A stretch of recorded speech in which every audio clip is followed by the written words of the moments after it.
جب تم سے کوئی شخص بات کر رہا ہو اور بات کرتے کرتے وہ دائیں بائیں دیکھے تو فرمایا اس کا مطلب یہ ہے کہ وہ بات امانت ہے، تم نے اس کو آگے بیان نہیں کرنا، چونکہ وہ دائیں بائیں اس لیے دیکھ رہا ہے کہ کوئی اور تو نہیں سن رہا۔ تو پھر اس کا مطلب کیا ہوا؟ یعنی اگر کوئی بندہ روٹین سے بات کر رہا ہے تو لہجے میں آہستہ ہو جاتا ہے، تو پھر بھی یہ اس بات کا اشارہ ہے کہ وہ اس بات کو راز رکھنا چاہ رہا ہے۔ دیواروں کو بھی کان ہوتے ہیں تو وہ ذرا آہستہ بول رہا ہے، اور وہ بات کرنے سے قبل دائیں بائیں دیکھتا ہے کہ کوئی اور تو نہیں سن رہا، تو وہ آپ سے کر رہا ہے، تو اس نے یہ آپ کو کہا نہیں کہ یہ راز ہے۔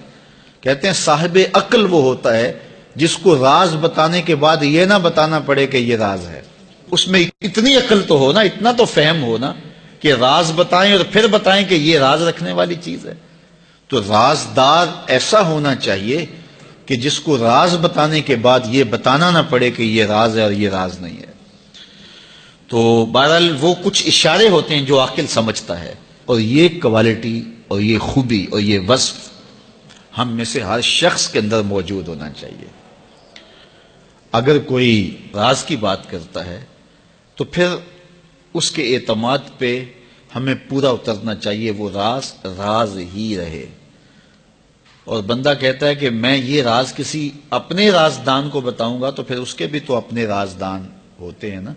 وہ کیا کسی نے کہا تھا، بلیا یاراں نو راز نہ دسیں، یاراں دے بھی یار ہوندے نے۔ تو پھر یاروں کے بھی آگے یار ہوتے ہیں، پھر ان کے بھی آگے پھر راز تو ہوتا ہی نہیں ہے، پھر تو وہ پھیلتا چلا جاتا ہے۔ تو آپ تک آ گیا، بس آپ تک آ گیا، وہ سینے میں سما گیا، ساری زندگی قبر میں لے کے جانا جو راز ہے۔ تو اب بعض کا ایسا ہوتا ہے کہ کوئی شخص اس کو راز سمجھ رہا ہوتا ہے، آپ کے نزدیک وہ بڑی بات نہیں ہوتی، اور آپ اس کو آگے روایت کر دیتے ہیں۔ تو جب اس نے آپ کو راز کے طور پہ کہا ہے، وہ بڑی بات نہیں بھی تھی، لیکن آپ اس کو راز رکھیں گے تو یہ بڑی بات ہوگی کہ اس نے راز سمجھا اور وہ بڑی بات نہیں تھی، لیکن آپ نے اس راز کو راز ہی رہنے دیا اور ساری زندگی اس راز کو جو ہے وہ فاش نہیں کیا ہے، تو یہ ایک بڑی بات تھی۔